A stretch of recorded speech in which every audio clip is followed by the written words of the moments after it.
വനിതാ പ്രീമിയർ ലീഗിൽ സീസണിൽ ആദ്യ വിജയം നേടി ഡൽഹി ക്യാപിറ്റൽസ്. ഇന്നലെ യുപി വാരിയസിനെതിരെ നടന്ന മത്സരത്തിൽ 7 വിക്കറ്റിനായിരുന്നു ഡൽഹിയുടെ വിജയം. സീസണിൽ ഡൽഹി ആദ്യ വിജയം നേടിയപ്പോൾ യുപി വാരിയേഴ്സ് സീസണിൽ 3ാം തോൽവിയിൽ വീണു. മത്സരത്തിൽ ആദ്യം ബാറ്റ് ചെയ്ത യുപി നിശ്ചിത ഓവറിൽ 8 വിക്കറ്റ് നഷ്ടത്തിൽ 154 റൺസ് നേടിയപ്പോൾ മറുപടി ബാറ്റിംഗിൽ ഡൽഹി 3 വിക്കറ്റ് നഷ്ടത്തിൽ അവസാന പന്തിൽ വിജയ റൺ മറികടക്കുകയായിരുന്നു.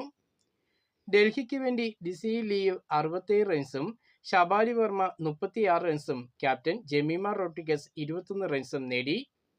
യുപിക്ക് വേണ്ടി ബാറ്റിംഗിൽ അവരുടെ ക്യാപ്റ്റൻ മെക് ലാനി 54 റൺസ് നേടി ടോപ്പ് സ്കോററായി. ആദ്യ വിജയത്തോടെ ഡൽഹി പോയിന്റ് ടേബിളിൽ തങ്ങളുടെ അക്കൗണ്ട് തുറന്നു.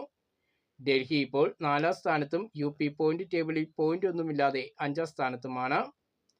RCB, MI, GG എന്നീ ടീമുകളാണ് 1, 2, 3 സ്ഥാനത്തുള്ളത്. വനിതാ പ്രീമിയർ ലീഗിൽ ഇന്ന് നടക്കുന്ന മത്സരത്തിൽ മുംബൈ ഇന്ത്യൻസ് യുപി വാരിയേഴ്സിനെ നേരിടും. തുടർച്ചയായി 2 മത്സരങ്ങൾ വിജയിച്ചാണ് മുംബൈയുടെ വരവ്. അതേസമയം തുടർച്ചയായി 3 മത്സരങ്ങളിൽ പരാജയപ്പെട്ട യുപി ആദ്യ ജയം തേടിയാണ് ഇന്നിറങ്ങുന്നത്.